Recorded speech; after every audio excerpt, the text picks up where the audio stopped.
안녕하세요. 수박 겉핥기입니다. 오늘 우리가 함께 살펴볼 인물은 전국시대라는 혼란의 무대 위에서 오직 말솜씨 하나로 국가의 운명을 쥐락펴락했던 인물 소진입니다.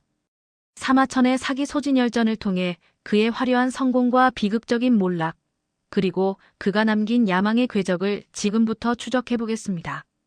전국시대 말기는 각 제후국이 생존을 위해 사투를 벌이던 위기의 시대였습니다. 외교가 검보다 날카로운 무기가 되었던 이 격변의 장에서 오직 언변만으로 동맹을 맺고 파기하며 역사를 바꾼 종행가들이 등장했죠. 그중 소진은 극적인 성공과 몰락을 통해 종행가의 본질을 가장 명확히 보여주는 인물입니다.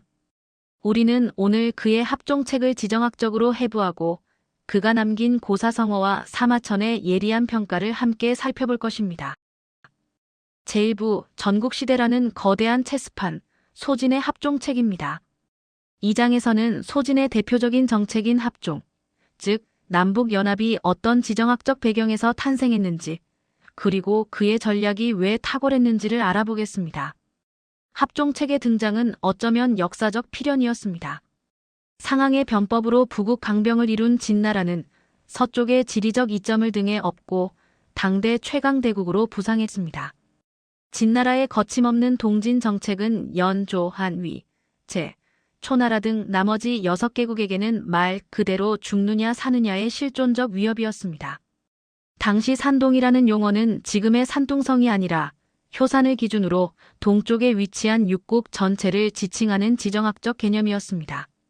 소진은 이 지리적 대립구도를 정확히 파악하여 우리 대 그들이라는 프레임을 만들었습니다.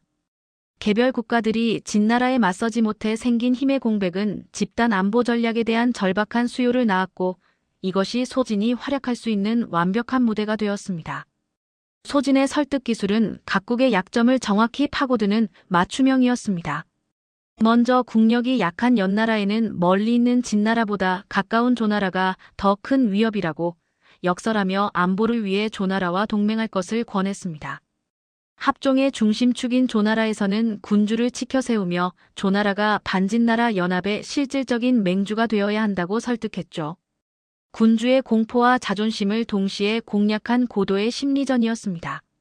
한나라에는 강력한 군사력을 근거로 진나라에 굴복하는 것이 치욕임을 강조했고 위나라에도 진을 섬기는 것의 부당함을 호소했습니다. 제나라에는 견고한 자연 국경의 이점을, 초나라에는 천하의 맹주가 될 것인지 진의 속국이 될 것인지에 대한 명확한 선택지를 제시했습니다. 소진은 연나라의 공포, 한나라의 자존심, 조나라의 중요성 같은 각국의 핵심 급소를 정확히 찔렀습니다. 이러한 소진의 외교술은 단순한 웅변을 넘어선 정치 심리학의 정수였습니다. 그는 연합의 추상적인 이익보다 각 제후국이 처한 구체적인 이해관계를 우선시했습니다. 국제동맹이란 거창한 이상이 아닌 각자의 이기적인 이익 위에 세워진다는 사실을 꿰뚫어 본 것이죠. 육국의 서로 다른 자기 이익을 하나의 목표로 엮어낸 것이 바로 소진의 천재성이었습니다. 합종책은 놀라운 성공을 거둡니다. 육국 동맹이 결성된 후 15년 동안 진나라 군대는 감히 함곡관 밖으로 나오지 못했다고 기록될 정도였죠. 소진은 전무후무하게 육국 재상을 겸임하며 권력의 정점에 올랐습니다. 전쟁이 아닌 오직 외교와 설득만으로 평화를 쟁취해낸 시기였습니다. 하지만 공포와 이기심 위에 세워진 동맹은 본질적으로 취약했습니다. 내부 경쟁과 진나라의 방해 공작은 언제든 이 연합을 무너뜨릴 수 있었죠.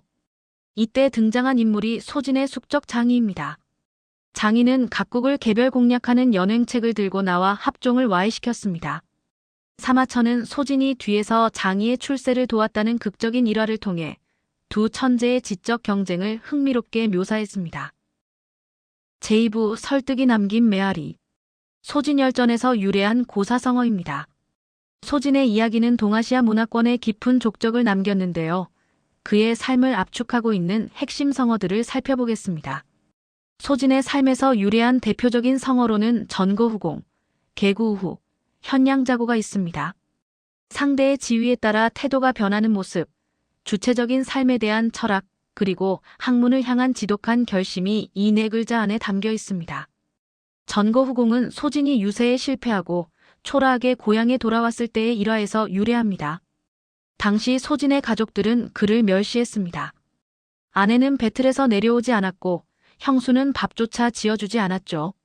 하지만 몇 년 뒤 소진이 육국재상이 되어 돌아오자 가족들은 땅에 엎드려 감히 고개를 들지 못하고 식사를 대접했습니다.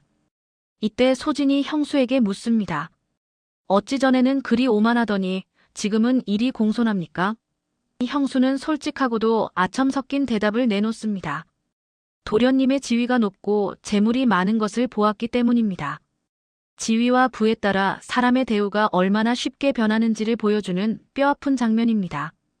개구 후는 소진이 한나라 왕을 설득할 때 사용한 비유입니다. 강대국인 진나라의 속국이 되어 소의 꼬리로 사느니 비록 작더라도 스스로의 운명을 결정하는 달개부리가 되는 것이 낫다는 주장입니다. 이는 비굴한 복종보다 존엄과 주체성을 옹호하는 강력한 철학으로 오늘날까지 전해지고 있습니다. 현양자고에서 자고는 소진의 고통스러운 정진을 의미합니다. 첫 유세 실패 후 가족의 냉대에 충격을 받은 소진은 스스로를 방에 가두고 공부에 매진했습니다. 졸음이 올 때마다 송곳으로 자신의 허벅지를 찔러 잠을 깨웠죠. 굴욕의 불길 속에서 단련된 그의 굳은 의지와 야망을 보여주는 상징적인 행동입니다. 마지막 제3부 야망과 현실주의에 대한 연구, 주요 인물 평가와 사마천의 교훈입니다.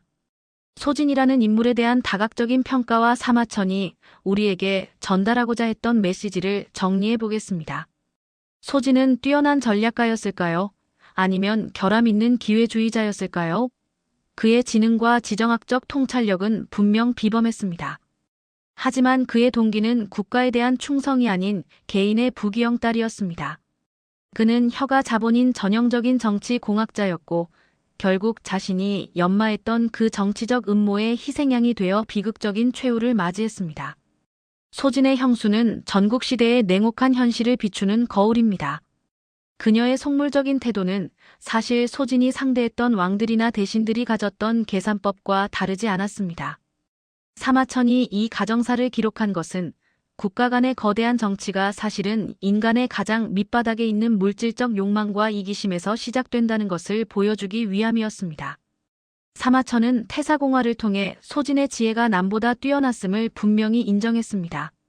그러면서도 소진이 반간의 죄를 쓰고 죽어 세상의 비웃음을 샀던 점을 지적하며 그에 대한 악평이 지나치지 않도록 그의 행적을 있는 그대로 기록하고자 노력했습니다.